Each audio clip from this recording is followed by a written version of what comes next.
Hi, I'm in Broad Street and I'm going to have a look at Oxford campus stores. A few days ago I videoed the Oxford Story Museum in Pembroke Street and showed you their lovely colourful bookshop stocked with all the best known children's books: Harry Potter, Moomins, Paddington Bear, Biscuit Bear, and loads of others, all aimed at encouraging children to read and improving literacy. And although it may not be sold as such, I think stores that sell although it may not be sold as such, I think stores that sell Harry Potter memorabilia play some part in this too. Even a child who doesn't like reading much might be tempted to look inside one of the books by all the wands and other magical stuff on offer. And there are items that are tempting in their own right too, such as the maps and the boxes of games and game cards. So I'm going to have a look round, and the staff have kindly offered to show me some of the most popular items. Of course, people will also be visiting the store because Harry Potter was filmed, or parts of it were filmed in Oxford, and they want to follow up that connection. So this is the front of Oxford campus stores, and that's the name, and I'm going to go inside. I'm having to jink around the street a bit because I keep picking up the voices of tourist guides on my soundtrack. So this is the front of Oxford campus stores, which is not really relevant to Harry Potter as other souvenirs. You sure you don't want a bag? Okay.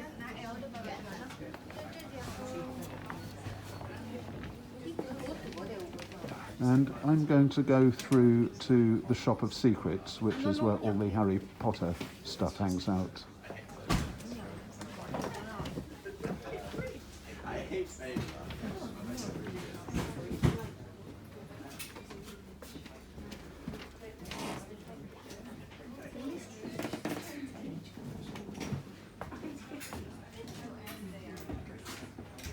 So I'm sure any Harry Potter I'm sure any Harry Potter fan will recognise a lot of these things.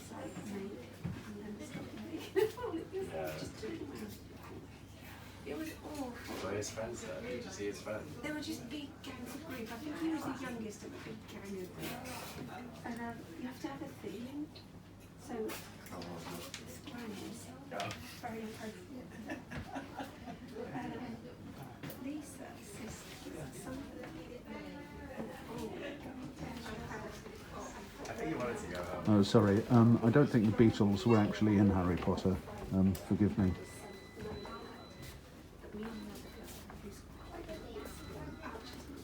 But Harry Potter did wear glasses, and so spectacle cases are appropriate. The second night, I didn't even go to the club. I was like, I'm going to pass on what you're doing. I'm 5. It might make me get down, but I don't want to get down. Have you ever been to No, you don't want to. You don't want to. So I asked what are some of the most popular items, and one lot that I was shown are the wands. Apparently people always go for the wands, Yeah, they do. and this is a lovely display here.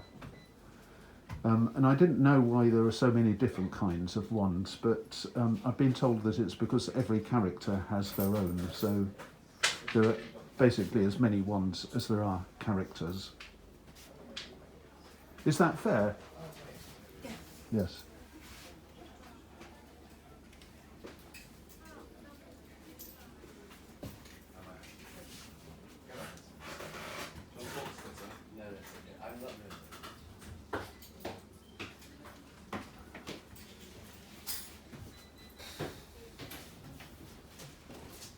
So those are the wands.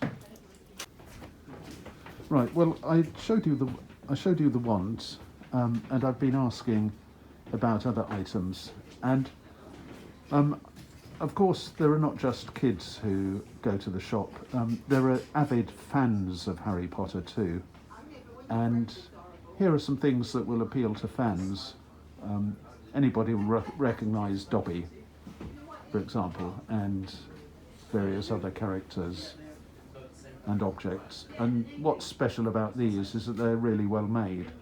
So they're items that you can keep and that will last a long time. I'm going to have to be a bit careful here to avoid glare from the glass, which is why I'm at an odd angle. Let's sweep back up.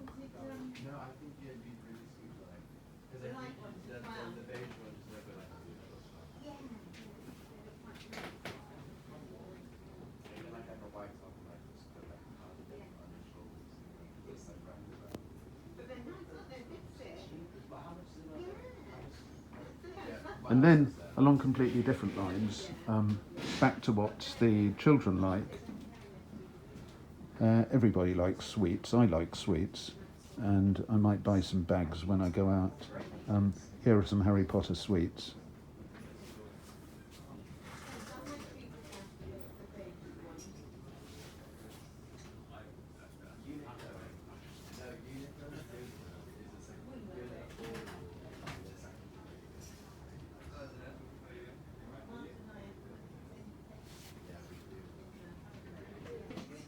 So let's look at these in a bit more detail. There's a chocolate frog. Those are chewy jelly slugs. These are Bertie Bott beans. And I'm getting a bit of mental interference here from the William books, the Just William series by Richmal Crompton, which featured a character called Violet. I think it was Violet Elizabeth Bott. And there is one of Bertie Bott's every flavour bean, with every possible flavour inside it at the same time. It hadn't occurred to me before, but these are a way of encouraging literacy, which I hadn't noted in the Story Museum. These are journals, rather attractive bindings. I'm not going to open one up because they're locked. Presumably they get unlocked when you buy one, but I think any child would be very keen to open up one of these and start writing or drawing in it. And along the same sort of lines, we have pencils, and we have bookmarks, and we have gel pens, and we have something called a fidget pen, and I'm not sure what that is, but maybe somebody can tell me in the comments. And we've got ballpoint pens, and we have wand pens in a very fetching shade of sort of indigo sky blue. I like that. And then we have this, and I think I'm going to have to ask for help from commenters again.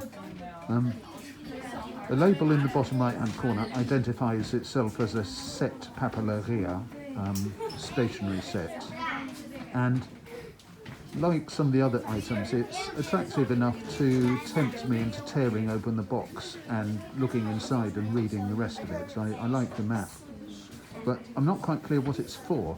The instructions on the back say that it's got a lighting system built in and tell you ways in about 9 different languages how to dispose of its batteries when you decide to throw it away. But beyond that, I'm a little lost, so somebody please explain it to me.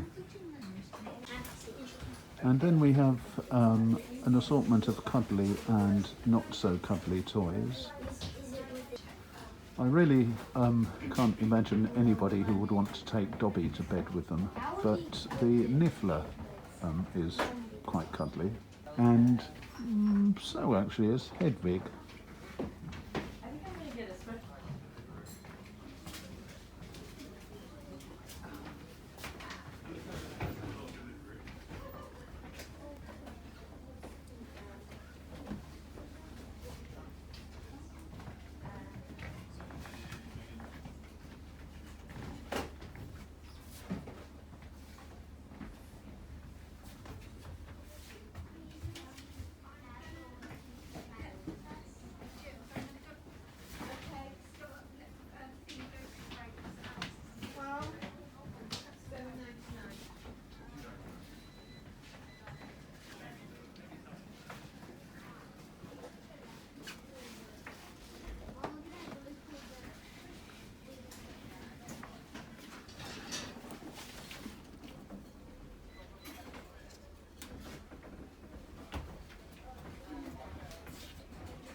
So that's the Shop of Secrets.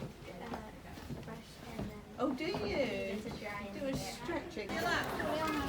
So Harry Potter has become an Oxford phenomenon, like Alice and the Tolkien characters, but not because he was written here, like them, but because he was filmed here.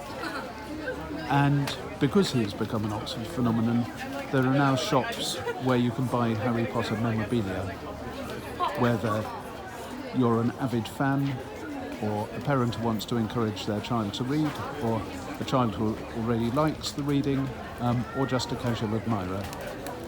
And that is the Shop of Secrets. See you next time.